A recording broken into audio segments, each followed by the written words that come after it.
Gari tulyannijantargatam pashyannatmani mayaya bahirivod bhutai yatha nidraya yasakshat kurute prabodha samaye swatmanamevadvayam tasmai Shri Guru Murtaye nama idam Shri Dakshinamurtaye नारायणं पद्मभुवं वसिष्ठं शक्तिं च तत्पुत्रपराशरं च व्यासं शुकं गौडपदं महान्तं गोविन्दयोगीन्द्रमथास्य शिष्यं श्रीशङ्कराचार्यमथास्य पद्मपादं च हस्तामलकं च शिष्यं तं तोटकं वार्तिककारमन्यान् अस्मद्गुरून् सन्ततमानतोऽस्मि श्रुतिस्मृतिपुराणानाम्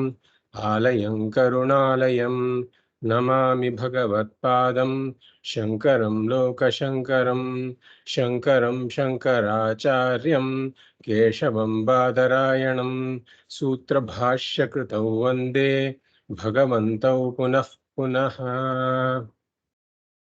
परब्रह्मनिष्ठं स्वतो धर्मनिष्ठं अहिंसैकनिष्ठं स्वशिष्यै सुजुष्टं यतीनां वरिष्ठं गुरूणां गरिष्ठं दयानन्दरूपं मदाचार्यमीडे नमः श्री परमार्थाय संसाराध्यासनाशिने श्रोत्रियब्रह्मनिष्ठाय तस्मै ब्रह्मविदे नमः सदाशिवसमारम्भां शङ्कराचार्यमध्यमाम् अस्मदाचार्यपर्यन्तां वन्दे गुरुपरम्पराम् ॐ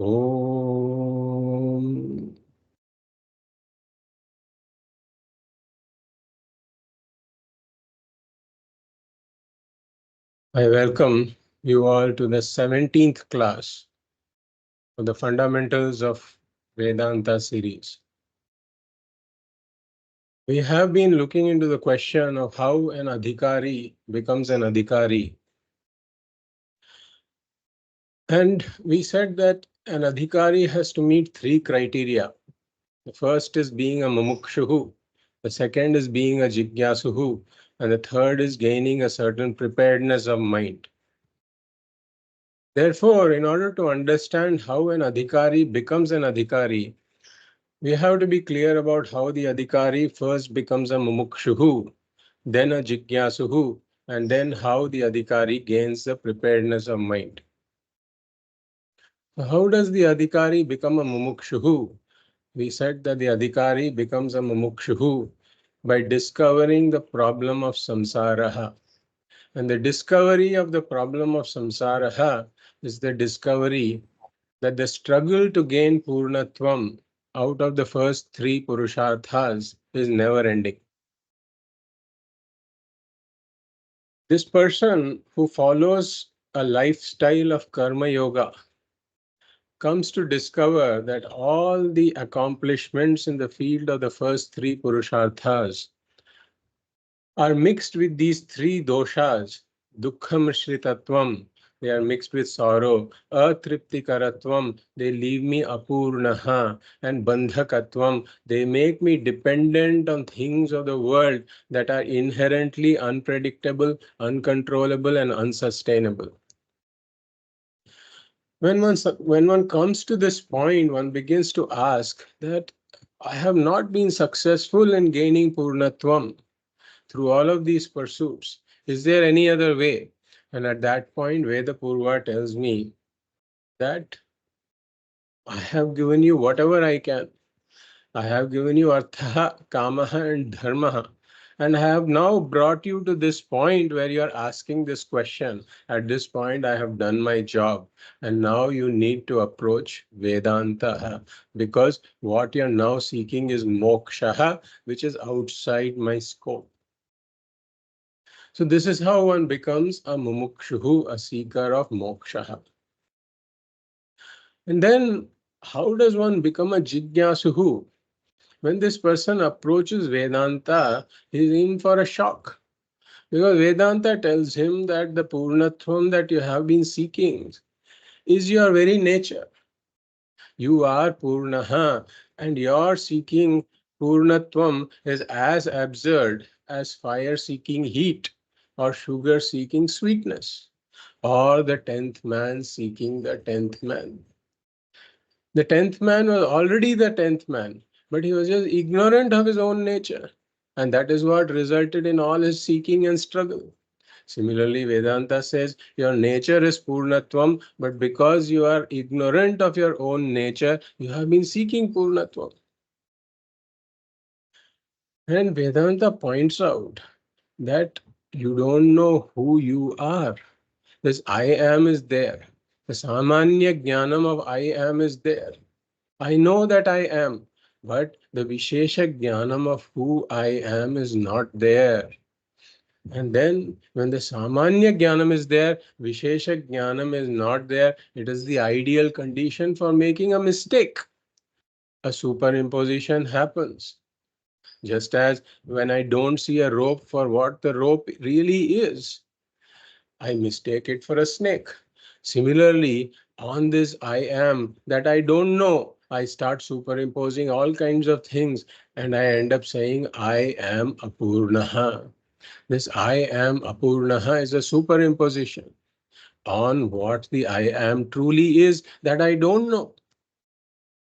And then I take myself to be Apurnaha and then engage in the struggle to gain Purnatvam.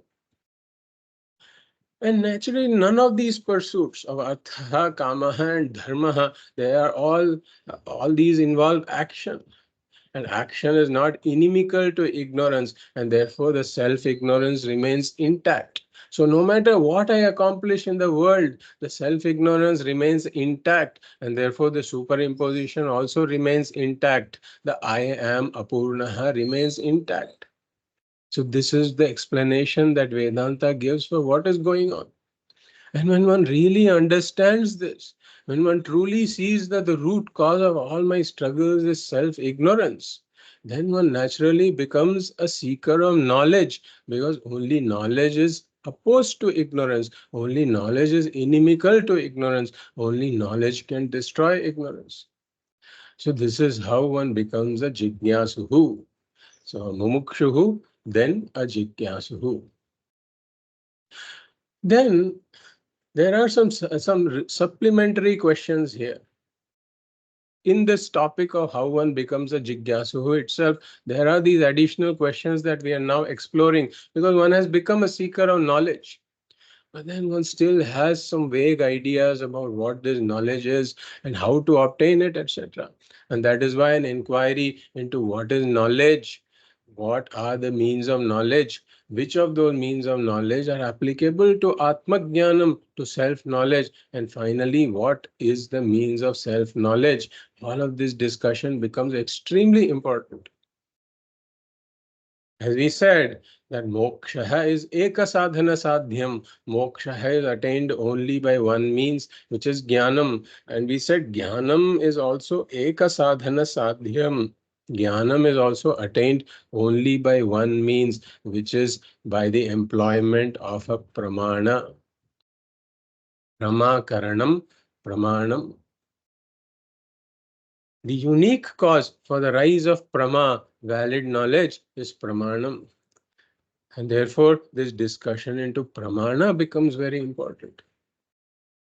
So we looked at the three knowledge principles. The first knowledge principle is that when an appropriate and adequate pramana comes in contact with the prameya, then the knowledge takes place.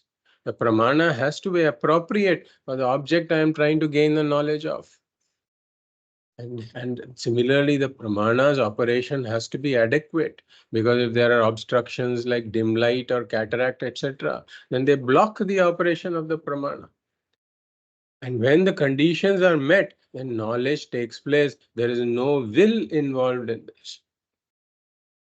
Then the second knowledge principle is that when an appropriate and adequate pramana comes in contact with the prameya, then the knowledge that takes place cannot be willed to be any different. Because there is only one form that valid knowledge can take. Because knowledge is vastu tantram, it is dependent upon the object. Natu purusha tantram, it is not dependent on the individual. So I cannot see something because I like to see it in a particular way. That is not knowledge. Knowledge is knowing exactly what the nature of a particular object is. The third knowledge principle is that every pramana has got inherent self-reliability, self-validity, reliability, trustworthiness in its own sphere of operation. So a pramana, for example, my ears, they are pramana for sounds. My eyes are pramana for colors. So they are non-overlapping. One cannot confirm or contradict what the other says. That is the nature of pramanas. So if the pramanas are not self-valid, then we have a major philosophical and practical problem, because the knowledge that I gain from one pramana has to be somehow confirmed from another pramana, but I will never get that confirmation. Why? Because if we say that pramanas are not self-valid, the other pramana will also not be self-valid. And moreover, the other pramana does not operate in the same sphere of objects either. And therefore, confirmation of one pramana by another pramana is not possible. And hence, if I have to gain definitive knowledge, we have to admit that the pramana should have self-validity. And this understanding that a pramana is inherently self-valid, this understanding is called Shraddha. Then, with this background, we got into the discussion on the various pramanas. We said Vedanta accepts 6 pramanas: Pratyaksha, Anumana, Arthapattihi, Anupalabdhihi, Upamana, and Shabdaha. These are the 6 pramanas. And then we looked at each of these pramanas in detail. And then in the last class, we focused primarily on the Shabda pramana. Because if I have to employ pratyaksha, which is perception, or anumana, which is inference, then certain preconditions have to be met. The object has to be somewhere in the range of my senses, and there should be no obstruction. Then I can employ pratyaksha. Or for me to employ anumana, I should have some indication of the first factor. If I see smoke on a mountain, then if I have vyapti jnanam, that wherever there is smoke, there is fire, then I can infer the presence of fire on the mountain, even though I don't see the fire. But then I should have the availability of the first factor through pratyaksha, and then I should have this vyapti jnanam in order for me to employ anumana. But then Shabda Pramana is very flexible in these ways, because even if these preconditions are not met, that Pratyaksha and Anumana require, through Shabda, words, by stringing together Shabdas, I can communicate knowledge about things that are not visible to this person and are not inferable by this person. So we saw these examples of a person who is abroad, coming to know about the sad news of the passing away of his father. And he knows that when some trustworthy person communicates this information, this news to him, and when he hears it, he's sad. He's saddened by it. You can see it on the expression on his face. And all of this shows a rise of the knowledge of the sad news. Similarly, a grandfather who is in India, for example, that person hears the good news of the birth of a grandson abroad. And when he hears this, then his face lights up. Why? Because the Shabdas communicated a certain knowledge that he did not know before. So we basically learn a lot through Shabda Pramana. And as we said, most of science comes down to us through Shabda Pramana only. We have not done the original Pratyaksha or Anumana based experiment that the original scientists did. We don't have the capability to do that. In fact, many scientists themselves may not have the equipment to carry out such experiments. And then we are told that when light passes through a double slit, or when a beam of electrons passes through a double slit, then there is an interference pattern, which means that both light and the electron beam are both have wave nature. So we have studied about this, and it comes from a trustworthy source. So we take it to be a fact. Similarly, there is a primary medium of education is Shabda only. Sometimes we may see something directly.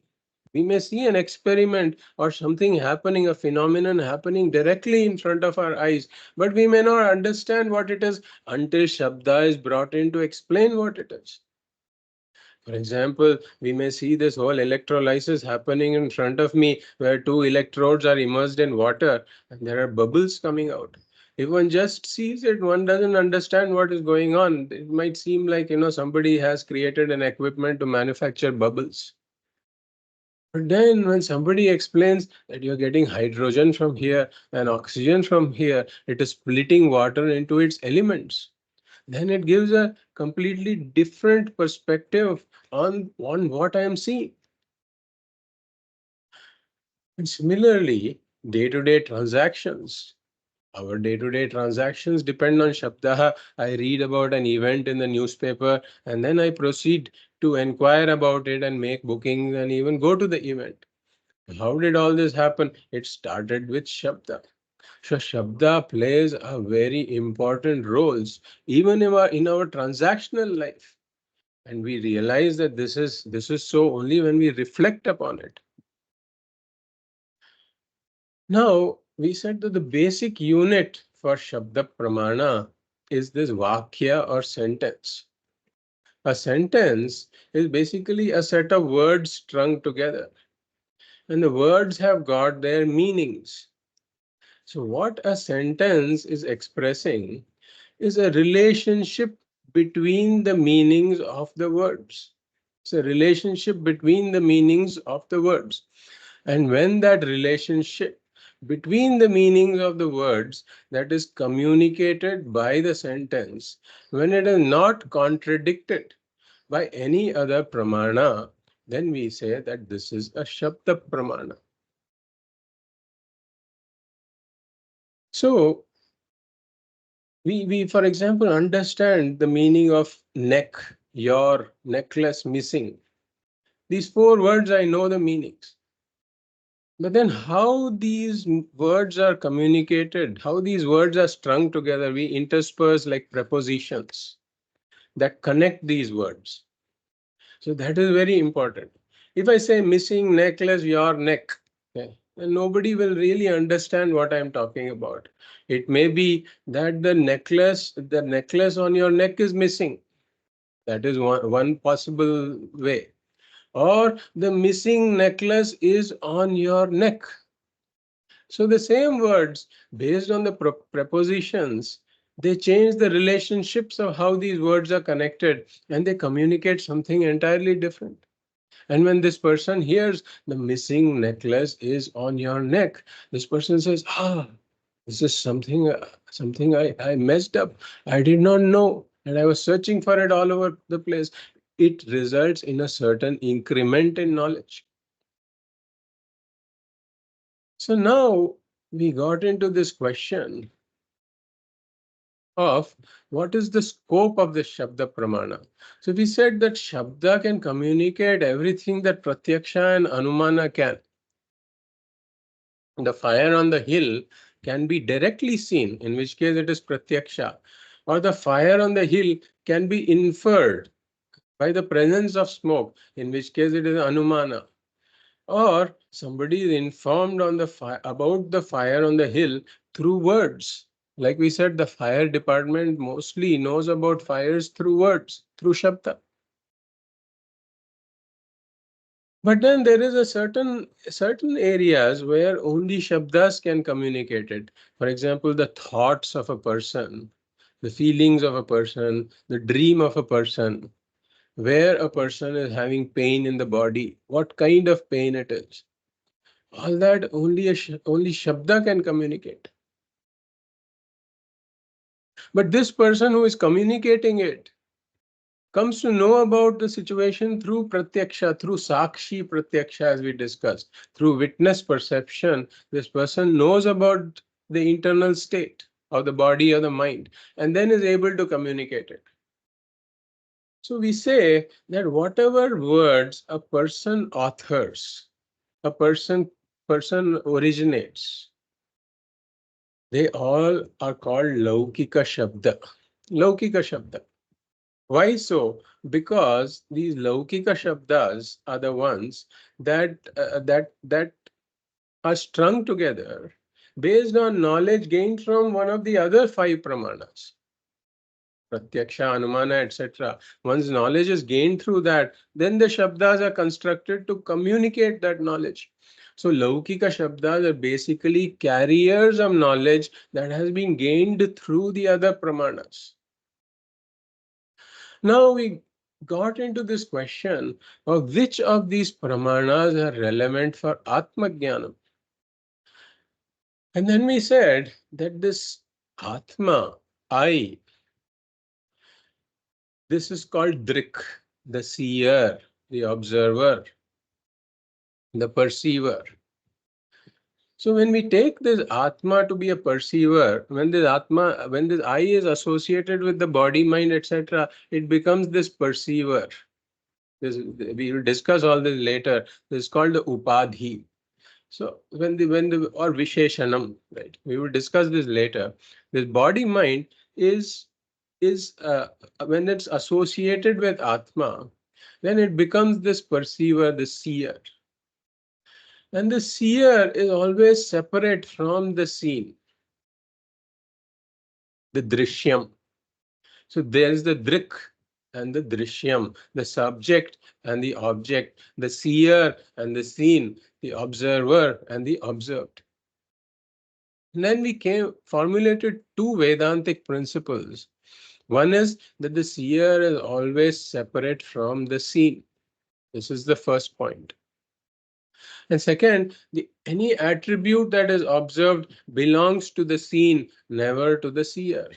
So all of this Shabda, Sparsha, Rupa, Rasa and Gandha that Pratyaksha depends on to reveal, all of this belongs to seen objects, never to the seer. And therefore, we say Pratyaksha can never reveal the seer because the seer is attributeless.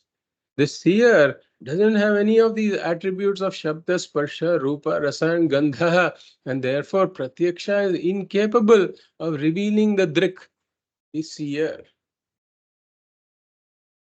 So Pratyaksha is dismissed. And we said Anumana relies on Pratyaksha because the first factor has to be available through Pratyaksha. But nothing about this I, this Atma is available for observation. Because if it's available for observation, it becomes the observed, not the observer. So even Anumana cannot be used. Similarly, Arthapatihi also depends on Pratyaksha for the first two factors to be available. For me to postulate that something else is the fact. Arthapatihi also cannot be employed. Anupalabdhihi cannot be used because Anupalabdhi is to gain knowledge of non-existent things. But this I am is very much existent. I know that I am. So even Anupalabdhi cannot be used. Then Upamana, similarity. It depends on the two things being compared, as we saw. Both of the things being compared have to be available for Pratyaksha. Therefore, even Upamana cannot be used. And moreover, we said that this Atma is a very unique entity. Just like Gaganam, Gaganakaram, Sagaropamaha. We saw this. That just like space or the ocean, they are all very unique. They cannot be compared with anything. Similarly, the Atma is something very unique. There is no comparison for it. And therefore, Upamana also cannot be used. Then what are we left with? We are left with Laukika Shabdas. But Laukika Shabdas, as we said, are carriers of knowledge gained through the other five Pramanas. And since we have dismissed all the other five Pramanas as incapable of revealing the nature of the Atma, the I, we say even Laukika Shabdas cannot communicate what this Atma is. So we said we are in a kind of a crisis-like situation because we have dismissed all of these Pramanas. But we said then moksha is eka sadhana sadhyam. Sadhana for moksha, the means for moksha is jnanam. And jnanam is eka sadhana sadhyam. The means for this jnanam is a pramana. Now we have dismissed all of these pramanas. That means knowledge is not possible through any of these pramanas. And if knowledge is not possible, then moksha is also not possible through any of these pramanas. So does that mean moksha is impossible? So we said it is very true that through these pramanas, Atma Jnanam cannot be gained and therefore moksha is not possible. But then we still say moksha is possible. Why? Because Atma Jnanam is possible. Why? Because there is another Shabda Pramana that we have not yet discussed as being a Shabda Pramana through which Atma Jnanam is very much possible and moksha is possible. And what is the Shabda Pramana that we have not yet discussed? We said it is the Vaidika Shabda Pramana, the Shabda of the Vedas. So now we get into a discussion on what is this Vaidika Shabda Pramana? What is unique about it? How is it different from Laukika Shabdas? So the word Veda originates from this dhatuhu, this root known as vid. Vid means to know. Like we say vidvan, vidwan, vidya. All of these words originate from this root vid. So vidyate anena iti vedaha. It means Veda is something through which I know. So this is what the word Veda itself means. Vidyate anena. It uses the third tritiya vibhakti in Sanskritam. Anena. That means it is an instrument. Because a tritiya vibhakti is used only for an instrument of an action. Here the action is knowledge. Really speaking, knowledge is not an action, but grammatically it is called kriya. It's an action. Vidyate. It is known. What is it known through? What is the means? Anena. That is what the word anena communicates. Vedaha. Vedaha is a means of knowledge. A pramana. So what is the uniqueness of these Vaidika Shabdas? As we said, Laukika Shabdas are carriers of knowledge which has been obtained through these other pramanas, Pratyaksha, Anumana, etc. So these are also called Laukika Pramanas. Pratyaksha, Anumana, Arthapatihi, Upamana, Anupalabdhihi, etc. They are also Laukika Pramanas only. Worldly means of knowledge that a human being uses to gain knowledge. So Laukika Shabdas are carriers of knowledge obtained through Laukika Pramanas. But then these words of the Veda are very different, and this is an extremely important point. See, unless this background is there, one cannot really appreciate what the Veda is. So what we say is as opposed to Laukika Shabdas, which are carriers of knowledge obtained through Laukika Pramanas, the Vaidika Shabdas themselves are the instruments of knowledge that cannot be obtained through any other Pramana. This is extremely, extremely important. And This is why this entire discussion on pramanas is important, because only then we can appreciate what the Shabdas of the Veda are trying to do. So they are instruments of knowledge. The words themselves are the instruments of knowledge that cannot be obtained through any other pramana. So this we have to let it sink in, because this is something very important. If I ask anybody to create a sentence, then we will invariably create a sentence that communicates some fact about the world. So Prasanna, you want to try? Just say a sentence that communicates some fact about the world. Apple. This apple is red. Right. So that is the color of an apple being red is a factual statement. It is a fact that is communicated by these shabdas that you uttered. Now, this knowledge has been gained through pratyaksha, through perception.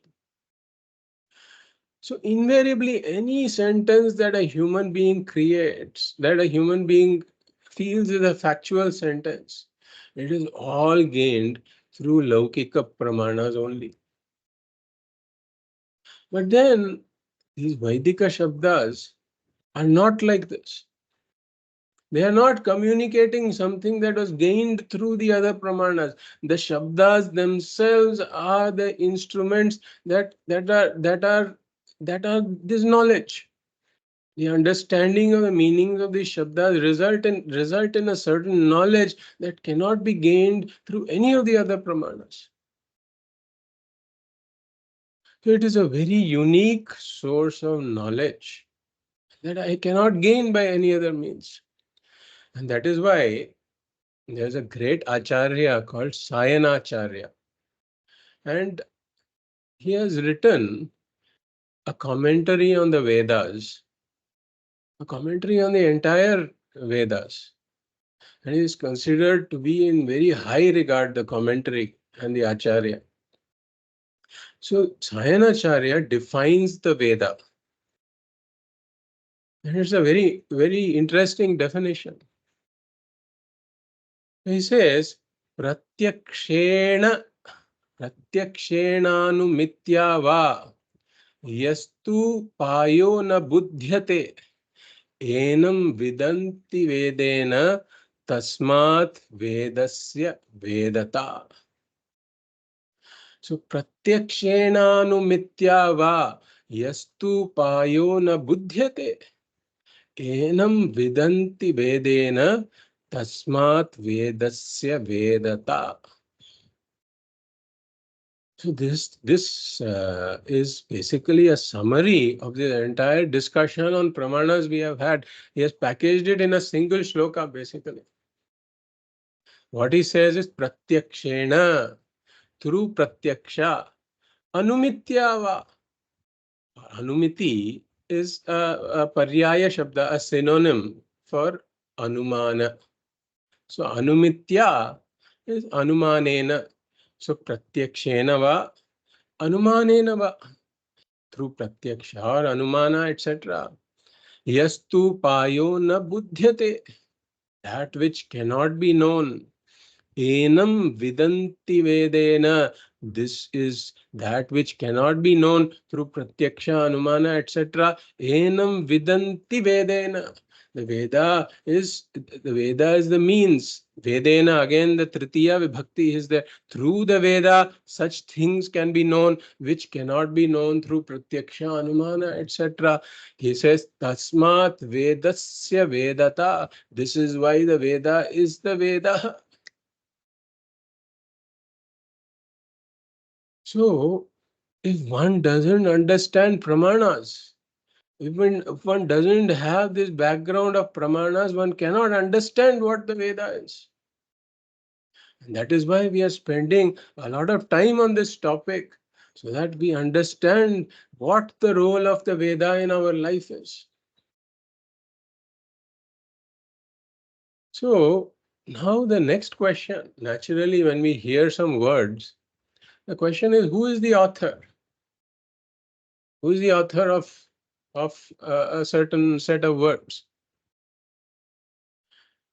So this question is often asked in schools, that who is the author of Veda? Right? And students write Vyasacharya, and the teacher also gives 2 marks for it or whatever, because you see, this background is not very clearly available even to people within Sanatana Dharma. In fact, I remember sometime, when I was in school, I probably wrote the same answer because Vedas are often associated with Vyasa. Right? We'll come to that. But basically, the tradition presents the Veda as a Shabda Pramana that doesn't have human origin. Now, this is important to understand because if something has human origin, as we say, it becomes Laukika Shabda, and therefore its domain is restricted to whatever the Laukika Pramanas can reveal. But the very definition of the Veda is it is something that Laukika Pramanas don't reveal. And that is why it is necessary to admit that it cannot have human origin. So there is a word that is used called apaurusheya. Apaurusheya. Paurusheya means something that has human origin. Apaurusheya means that it doesn't have a human origin. So we say there is no human author for these words. For example, if I say yada yada hi dharmasya ग्लानिर्भवति Bharat अभ्युत्थानमधर्मस्य तदात्मानं सृजाम्यहम्. I utter these words. Now these words, if I utter it, I don't become an author of it. I'm just uttering something. These words are clearly from the Bhagavad Gītā. So I'm uttering a shloka of the Bhagavad Gītā. By uttering it, I don't become an author of it. Why? Because these words existed before me. But then Vyasacharya can claim authorship of it. Why? Because Vyasacharya wrote the entire Mahabharata, and the Bhagavad Gita is a part of the Mahabharata. So Vyasacharya, these words did not exist before Vyasacharya, these specific sequence of words. And therefore Vyasacharya can take authorship of it. If anybody else tries to claim authorship, it would be plagiarism. That is a crime. If somebody submits a research paper and takes the content from somewhere else, then that is plagiarism. It's a serious offense. But Vyasacharya can claim authorship of the words. That is not plagiarism. But the Veda is very different. That is why the Bhagavad Gita is called Smritihi. It is still of human origin. Because Vyasacharya's authorship is there. It is a recollection of the teachings of the Vedas. But the Veda itself is not like this Smritihi.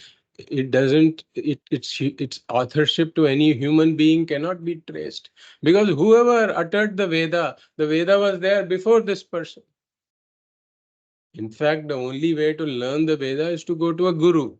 So the fact that the Shishya is uttering what the Guru is uttering. So clearly the Guru's utterance is there before the Shishya's utterance. So the Shishya cannot claim authorship. And even the Guru, if you ask, how did you learn it? He says, I went to a Guru. So an authorship cannot be traced because a Guru has to have a Guru.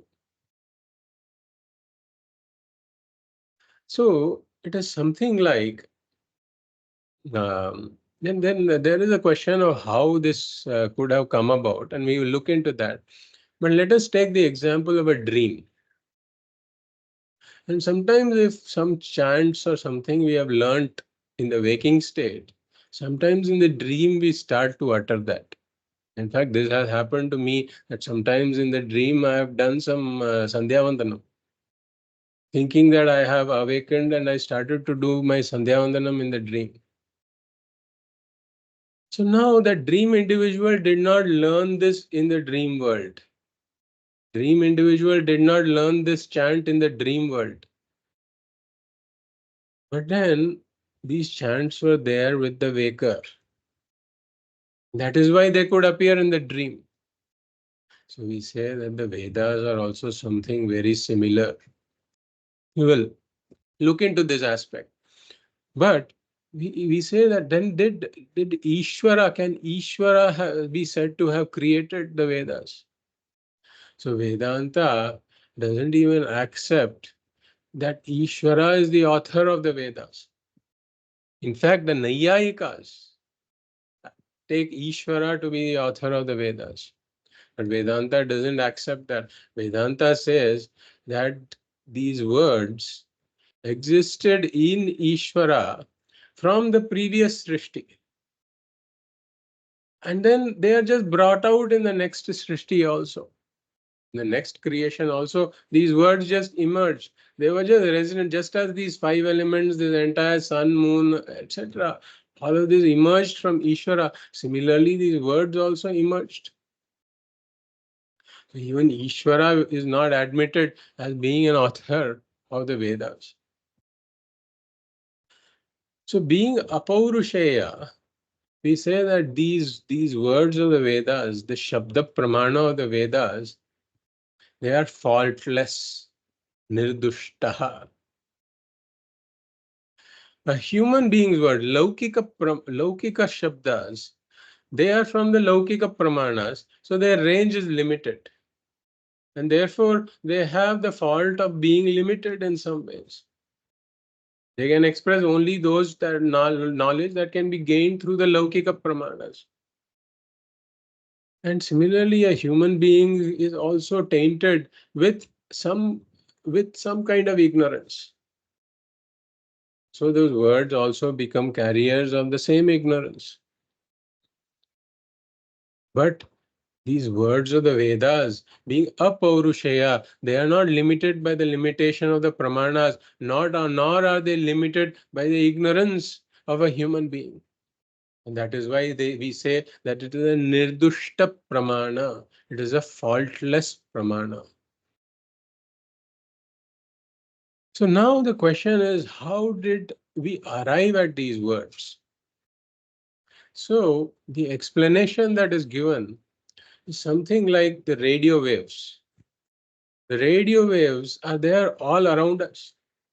In fact, even before the radio was invented, the radio waves are there in nature. There are some, I remember reading vaguely that there are some neutron stars, etc., that emit certain radio waves. Maybe I'm wrong on this, but there is something like that. They already exist in nature. Now, after the creation of this radio by human beings, for example, humans started to transmit these radio waves. But then it requires a certain instrument in order to receive it. The radio, for example, has to be fine-tuned to a certain frequency. And that fine-tuning happens, the instrument starts to receive the words. In fact, about 40 years ago, I remember that when this World Cup was going on, where India won that World Cup. So I was following that, and there was no TV relay at that time. So there was this entire this India Zimbabwe match going on, and then I had just tuned into the radio, and we heard that India was like 17 for 5 or something like that. So it required a lot of fine tuning to receive those words, the radio waves that were relayed from somewhere in Britain. And then that is when Kapil Dev went on to hit this 175 or so in that match. So this requires that fine tuning. It is kind of difficult to capture it because if it's a little bit this way, you hear all this crackling sound, it's not very clear. And then therefore a very fine adjustment is required. Similarly, we say that the mind of a rishi is somebody whose mind is fine tuned because of extreme tapas. The tapo balam is there, which results in an extreme fine-tuning of the mind. And then this mind of a rishi is able to receive the words of the Vedas. So we say that the rishayaha are mantra drashtaraha, natu mantra kartaraha. We don't say that the rishis created the words of the Vedas. We say that the rishis are just the recipients of the words of the Vedas. And then these words are passed down in the form of a guru shishya parampara. And therefore the shishya, they hear the words of the Vedas. That is why it's called Shrutihi. Shruyate. Shruyate iti Shrutihi, that which is heard. So the Vedas have always been communicated orally. Starting with the rishis who were recipients of it, and then these words were communicated in the Guru Shishya Parampara. Now, what does the Vedas say about this Srishtihi? And what does it say about the Veda itself?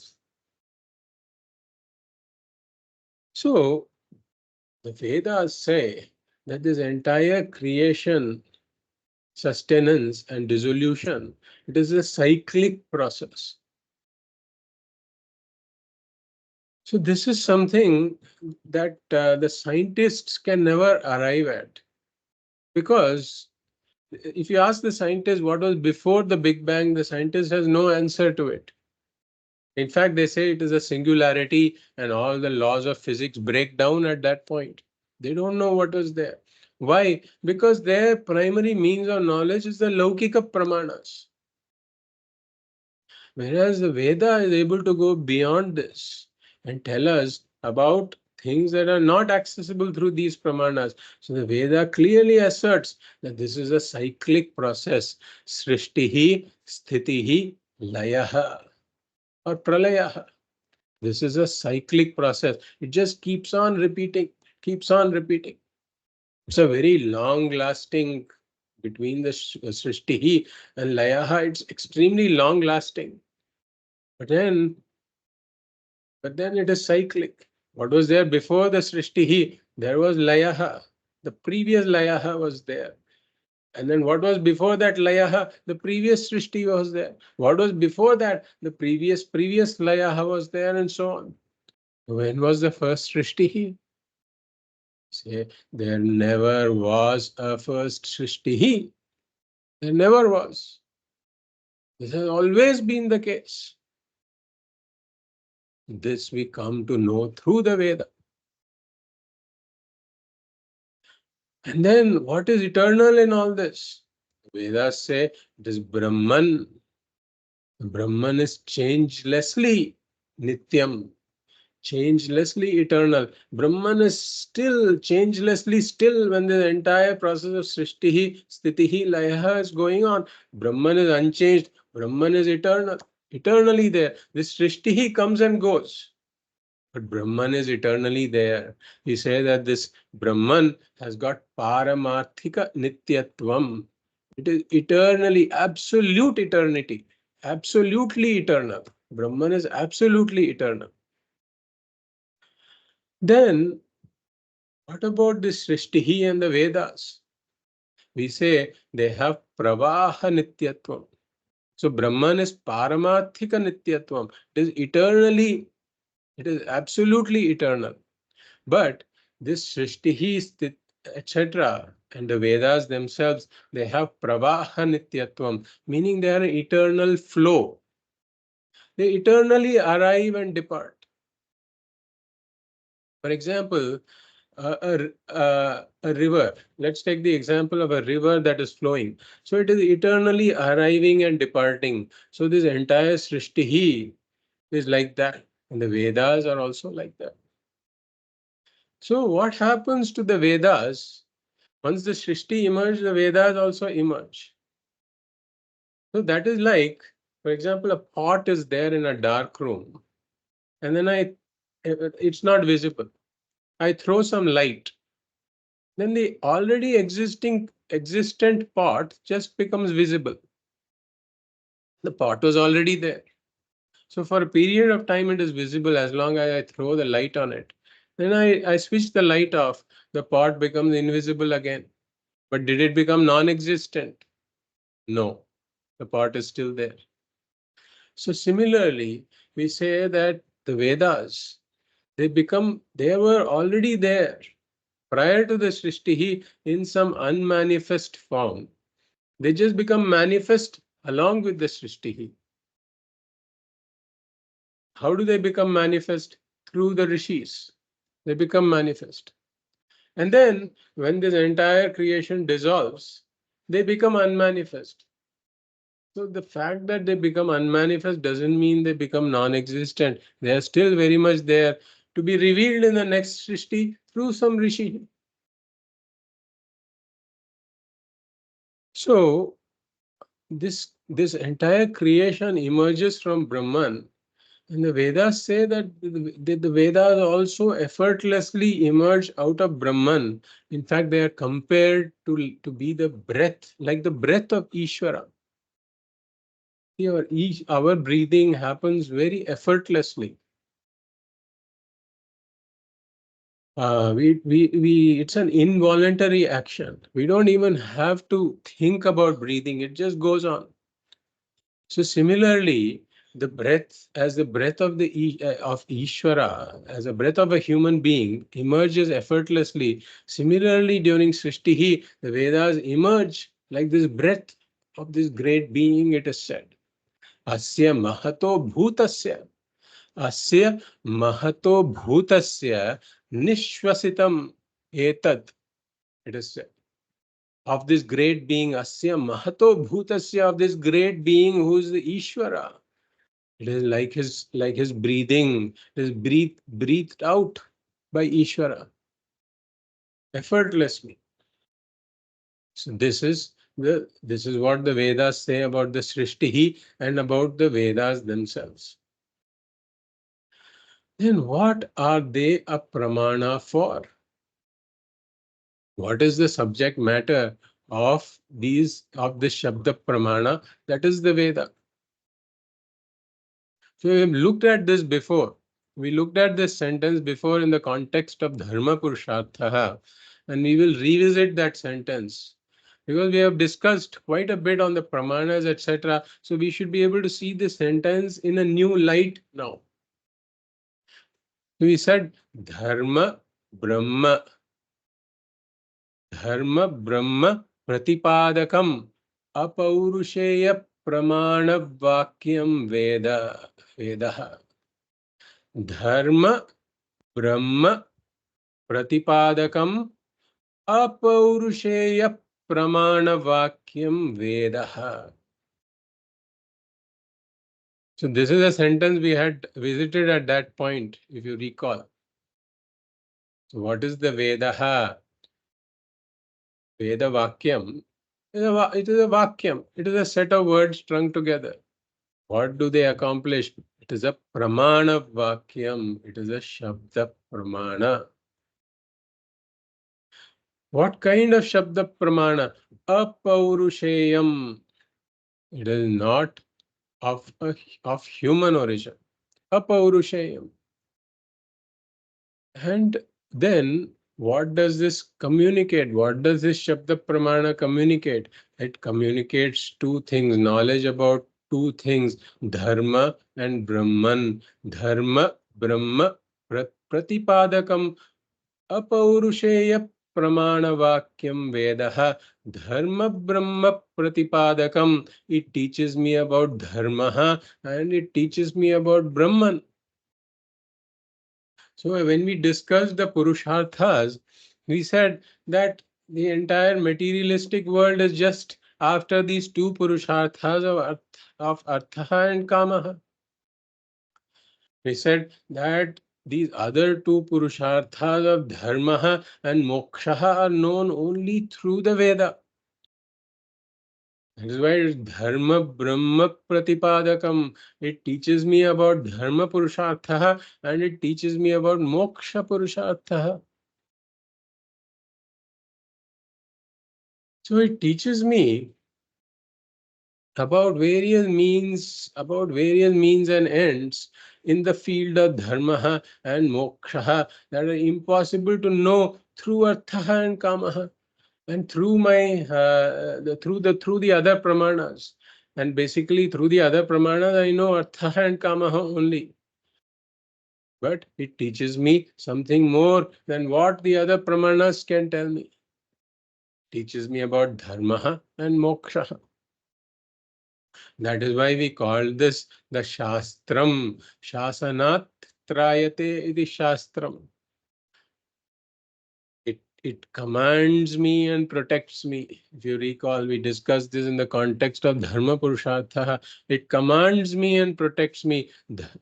That is what it teaches me in the context of Dharma. And then it educates me and protects me. And this is what we discussed with regards to Vedanta, or the Moksha Purushartha. So, if you recall, we discussed that blind man example. A blind man was stuck in a fort, was somehow abandoned there, and this fort had walls on all the sides. And then he was fumbling around, not knowing how to get out. And then there was this voice that guided this person, saying, "Hold on to that fence that is near you. Walk 5 steps in front. You'll feel a fence, and hold on to the fence. Don't ever cross that fence because there is a moat on the other side. And hold on to this fence and walk 100 steps, and then take a left turn. And there is a door there, and at your eye level there is a latch. And if you press that latch, the door will open." So the holding on to the fence and not crossing the fence. This was an instruction given by this voice. It was a command. This is how the Veda protects me, because there are a lot of things. According to the vision of the Veda, a human being who is just dependent on the Laukika Pramanas is spiritually blind. And therefore, the Veda, through the knowledge of dharma, by giving the knowledge of dharma, it protects this spiritually blind person from crossing over the fence. And similarly, when this person is ready, when this person has followed dharma to some extent and comes to a point when the person is mature enough and ready for freedom, and the Veda educates him, this voice educated him about the latch, pressing which the doors to the freedom of this person open. So similarly, Veda makes this person follow dharma. The Veda Purva makes this person follow dharma by commanding him. And when this person matures to a certain point, then it brings him to Vedanta. Then Vedanta educates him about this presence of the latch that he was not aware of. And when he presses on that latch, then he gets his freedom. So basically, dharma, brahma, pratipadakam, apaurusheya pramanavakyam vedaha. So let us look into this. We looked into this dharma purushartha earlier. Let us just recap what we discussed there. We said dharma has got these 3 meanings. The first meaning is chodana lakshana artha dharma, a lifestyle based on the vidhi and nishedha, the do's and don'ts that are given by the Veda Purva. The subject matter of the Veda Purva is dharma purushartha, and that is chodana lakshana artha dharma, a lifestyle based on the do's and don'ts. These do's and don'ts are coming from the Shabda Pramana. These do's and don'ts I cannot figure out through the Laukika Pramanas. So chodana lakshana artha dharma. And what do these do's and don'ts tell me? They tell me about duties, values, and attitudes. We discussed this. Satyam vada, dharmanchara, swadhyaya anma pramadaha. That speak the truth. Satyam vada. Don't deviate from dharma. Dharmanchara. So these are the values that are given by the Veda. And then Acharya Devo Bhava, Matru Devo Bhava, Pitru Devo Bhava, Acharya Devo Bhava, Atithi Devo Bhava. These are the attitudes that are given by the Veda through the Shabda Pramana. And then we talked about these duties in the form of Yajna, Dhanam, and Tapaha. The Veda prescribes various karmas, yajnas to be done. These are various rituals, etc. Yajna, Dhanam, and Tapaha. Then we looked at the second meaning of the Veda, Dharana Dharma Ityahuhu. Dharmo dharayati prajaha yasya dharana sanyuktaha sa dharma iti nischaya. He said that which sustains, that is dharma, that which maintains the order. There's a certain order, there's a certain well-being of the creation. That which maintains this order, this well-being, that is dharma. So this well-being is at four levels, as we discussed, at the level of the individual, the family, the society, and the environment. So if one adheres to these duties, values, and attitudes, that results in the well-being of the individual, the family, the society, and the environment. So this was the second meaning of dharma. Then we looked at the third meaning of dharma, which is adrishtam, that which is not seen, which is this papam and punyam. So if we adhere to dharma, if our actions adhere to dharma, then it results in punyam. This punyam is again something that is adrishtam, unseen by the laukika pramana. But the Shabda pramana of the Veda reveals this existence of punyam and papam. It's purely through Shabda Pramana that I know that there is something called Punya and there is something called Papa. Otherwise, there is impossible to know that. And then the fact that Punyam results in favorable circumstances in the future. If I gain Punyam, then it results in favorable circumstances in future that will make the accomplishment of Artha and Kamaha easier. Or which results in my own spiritual growth. So for this punyam is necessary. And the fact that this papa and punya are carried forward when a person dies. We saw artha grihe nivartante smashane mitra bandhavaha. That one's artha kama accomplishments are left behind on death.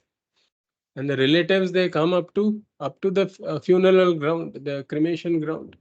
Shmashane mitra bandhavaha sukritam dushkritam chaiva gachantam anugachati.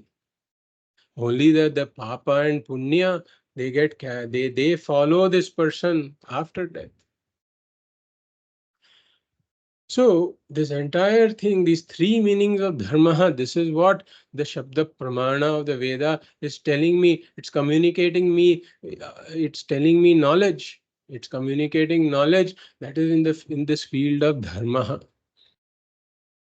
And this is necessary for my spiritual growth also, as we said, because this punya is required for conducive situations, even in the spiritual pursuit.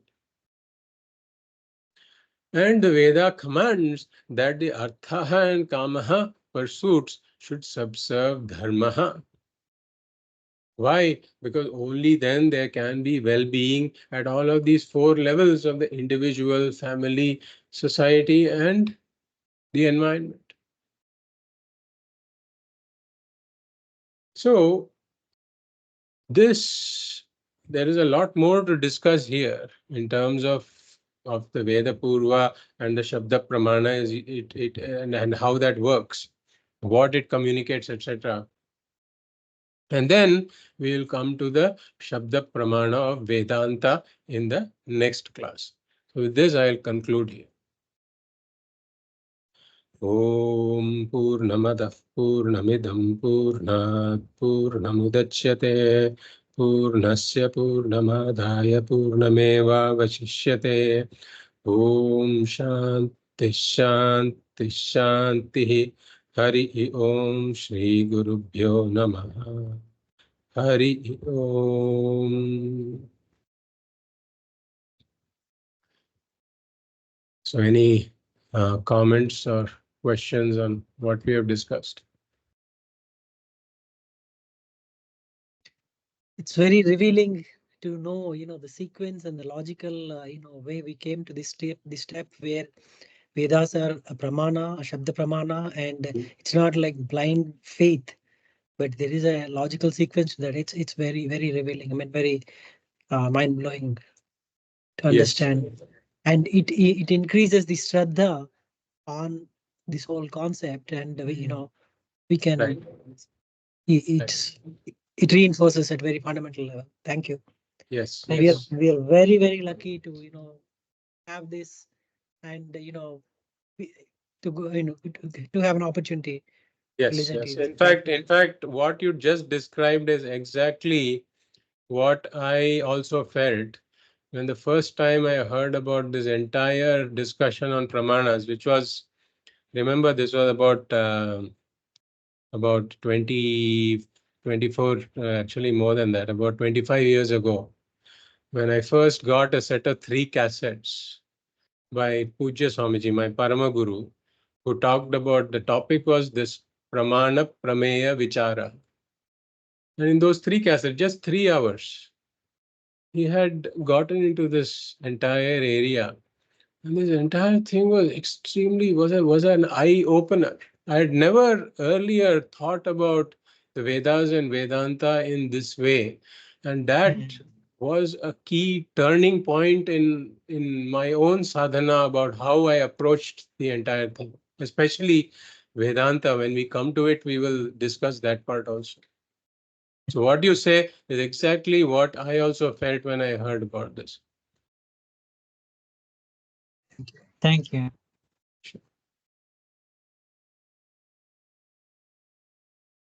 So yeah, Vishwanathanji, you have a question? Yeah. So I always come with some questions. Sorry for that.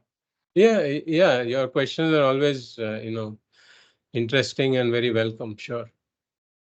So I think this question I posed you in the first or second class. I'm just repeating it after understanding the Laukika Shabda and the Vaidika Shabda. Yeah. The question I'm just repeating, just you can reconfirm. What I understand now is there is no creation. It's only Brahman exists. Right? Am I right by asking this question? First question. Second, though we are part of the creation, what we see is only Maya, or I don't know. I'm not clear about that. So probably once I become Brahman or I realize the Brahman, probably I will come to know this answer. That's what my understanding so far. You can just clarify that, Guruji. See, in fact, what you said, only Brahman exists and there is no creation, is in fact the final teaching that is there in the Mandukya Upanishad. Okay. And in fact, you have sort of made a giant leap to that last teaching. So what you say is entirely true. In reality, there is only Brahman, and everything else doesn't have its own existence. Correct. What you say is 100% right. But then we have to appreciate this, right? This has to become my knowledge. Right? And therefore, to come to this point, in the intermediate steps are required that lead to this final teaching. And that is what we are basically going step by step, right? And that will lead us to this final teaching. So what we say so there is only, really speaking, there's only Brahman, and Maya Maya is there, we can say Maya is there, but it doesn't have its own existence. Mm. And this entire world is a product of Maya. Mm. So this entire world doesn't have its own existence. It is really dependent upon you, who is Brahman. That is the final teaching. Okay. So if some people are at different stages of understanding, so I don't mind presenting what is the final teaching even upfront, because there may be some people who may be able to, appreciate that. Mm. So it is okay.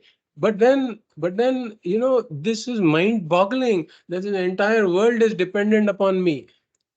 Oh, It is not the other way around, right? okay. I Okay. feel that I am this creature, small creature in this world, who is roaming around in this world. But then that is all born out of confusion, really. Absolutely. So that is the final teaching, but then we have to approach it step by step. The tradition itself, right, has prescribed a certain paddhati, as we say, right, a certain order in which that final teaching has to be approached. Yeah. And therefore, we are in our classes, we are trying as much as possible to stick to that order. Yes, sir. Second question before somebody asks related Sure. to the cyclic process. Srishti, Layaha, it takes place, keeps on taking place. That is a reality. Now, in this whole process of creation, the human being I'm talking about, do they have end to this by one day? Every human being will have a chance to realize this aspect and conclude. That's what my Uh, second question. um, Basically, this, if you look at our situation right now, right, Yeah, yeah, there have been infinite srishtis before us, correct. right? And in every srishti, I have also been there, Okay, right? okay, In correct. every srishti, you have been there. I have been there Yes, on different forms. in different forms. Yeah. So basically, if you look at it, we have had infinite lifetimes before this Mm, lifetime, right? right. So far you can say that, a person who has who is just leading a very worldly life, Mm, even though infinite lifetimes has passed, he has not come to this point, right? correct. Yeah, yeah, So yeah. still possible that infinite lifetimes may happen and he may not come to this point, Okay. right? What That is why we say that coming to this teaching requires some enormous punyam. Okay. That punyam, if this teaching is falling on somebody's ears, the only explanation Vedanta gives is that this person has done some punyam, because of which this person is getting a chance To know this. to know this. Oh, fantastic. I think we are blessed to be with you, sir. Thank you so much for taking us through. Just as I feel blessed, right, Mm, to have been, with my teachers. mm, So it is generally a person who begins to appreciate this, right? That feeling is the same. It is the same feeling everybody gets, that I am fortunate to have come across this. yes. Thank you, sir. I think I will not take much of your time. So rest of the people can ask a question. Yeah. Thank you. Sure. Krishna, you have a point? Yeah, absolutely. I think I echo Mr. Viswanathan and Mr. Balaji, who said earlier that the way in which you are presenting this to us by dissecting it into the most atomic part and then presenting a logical sequence to lead us, very, very helpful. Thank you once again. Sometimes our own knowledge or our own thought process or what we call our own logic is a hindrance to understand new subjects, right? So that way, for me, it's a little, see, for example, let's take this, where we said that Vedas were not created by humans, right? It was heard by rishis because they were in that in the receiver mode. Now, when they were in the receiver mode, they understood it in their language, right? So in Anumana Pramanam, what we say is, if there is a language there is just a string of words which make sense to me, then it means that I or people like me have created it. Right? So if I have heard Vedas in a language which makes sense to me, uh, Anumana Pramanam says that it must have been created by humans. Right? But somewhere we dissed that thought process and then said that no, it has to be a Upaniṣad. So how did they go beyond this, summarization that it is not Anumana Pramanam, even though it is in the language that I am supposed to have created, but it is a Upaniṣad. How did that thought process happen? See, the thing is that the Vedas produce a certain fruitful knowledge. The fact that the knowledge given by the Vedas is fruitful, it results in moksha, right? It is visible to one, right? One who comes to that point, he knows that I'm liberated. When one understands what the knowledge is really trying to say, he understands I'm liberated, right? The person who comes to understand the words of the Veda, especially let us take Vedanta in this context, right? So there is this entire communication of Jivatma Paramatma Aikyam.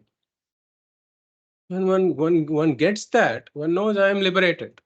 This is drishtam. This fruit of the knowledge is drishtam. Right? But then it is very clear that the knowledge could not have been arrived through the Laukika Pramanas. It is impossible to arrive at that particular knowledge it is communicating through Laukika Pramanas. It is very clear. Therefore, the source, what is the source of it? It is the Shabdas themselves, right? And the teaching of the Shabdas by the Guru that resulted in this knowledge. So the Shabdas are not carriers of knowledge that is obtained through Laukika Pramanas, but the Shabdas themselves are the instruments of knowledge, right? The knowledge is inseparable from the Shabdas, and there is definitely a fruitful knowledge. So now we are actually baffled. See, really speaking, this Apaurushetvam is not a clear answer to what the source of the Vedas is. It involves a certain amount of bafflement there, that we don't really understand what the source of the Vedas is, but it is there. The Vedas are there. The Shabdas are there. The Shabdas that communicate the knowledge is there, and the knowledge that liberates is there. So, Okay. so we can say that definitely these cannot have had human authorship. That much is clear. Excellent. Okay, understood. Okay, because what the knowledge that it communicates is about is beyond the human experience, so it couldn't have been created. Fantastic, excellent answer. Fantastic. You can correct me if I'm wrong, but I had a way of thinking about this. Sure. If I know English and I see an apple and I see that it's red, in my head, I will hear the word red. If he doesn't know English, but he knows Telugu and he sees the apple, then he won't think of red. He'll think of the Telugu word for it. But the knowledge is same no matter what. So if the Rishi did not know Sanskrit, if this was a different Shrishti and it was a different Rishi with different language, even then the knowledge of the Vedas would not be different. It would just be that the Shabdas would be communicated maybe in a different way, but the knowledge and the essence of it would be completely constant. Yes, actually, what you bring up is a really good point. And in fact, there are probably two views about this within the Vedanta tradition itself. You can find a very orthodox view, right? An extremely orthodox view that the Vedas and the Shabdas of the Vedas, including the Swaras, etc., right? They are not created by humans. So they will probably not admit to this possibility that this can happen in another language. That is a more orthodox view. But there is a slightly a view that accommodates the view that you also described. And in fact, some of the Swamijis in my tradition itself, they also they will not reject the view that you are talking about. They say that even what you say is theoretically possible. But basically the point is that this is something that has come from a source that we don't completely understand, and we cannot we can definitely say it is not a human source.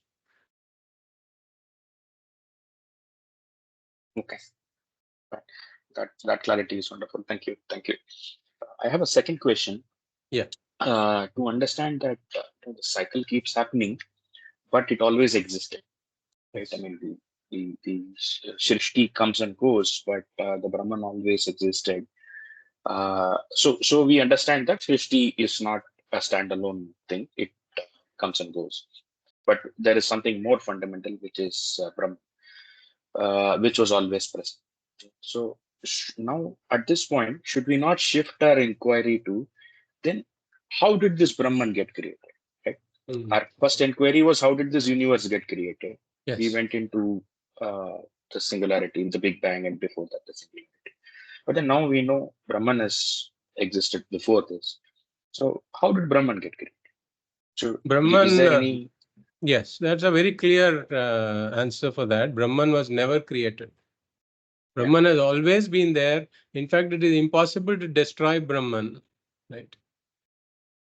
Na jayate mriyate va kadachit. It is never born, it never dies. So, in fact, what exists is that Brahman only. That is the very existence, right? The most fundamental existence in this creation, if you get down to it, it is Brahman. It has always existed. And there will never be a time when it doesn't exist. So there is no question of its creation or dissolution. Okay. See, when we look at it from the point of view of the world, right, from a worldly angle, we often picturize it as being, that the world exists, right, and I exist, and I am this body, mind separate from the world, etc., right? And in this kind of an image, it is very hard to picturize something that like Brahman that always exists. Correct. Right? Because we think of everything existing in space, right? Right. But the space itself exists in Brahman. Where this entire thing that we are talking about exists in space, but that space itself exists in Brahman. Both time and space, in fact, exist in Brahman. So time and space may come and go, but Brahman is always there. Okay, fantastic. Many of these questions that come up, it feels like challenging that notion, but no, it increases the commitment once I have the answer. Thank you. Yes. And last question, slightly controversial, but we need not take it up if it is not very. Now, this Vedas, which is a very foundational knowledge about the existence and what exists itself. It's such an important source of knowledge. It is, in fact, rather the fountain of all knowledge that we have. Yes. How is this kind of a knowledge was revealed only to a select set of people in a select geography only? I'm not talking only about a select set of people, but why only within the Indian subcontinent? Why wasn't it revealed so that there is a larger acceptance or a larger understanding?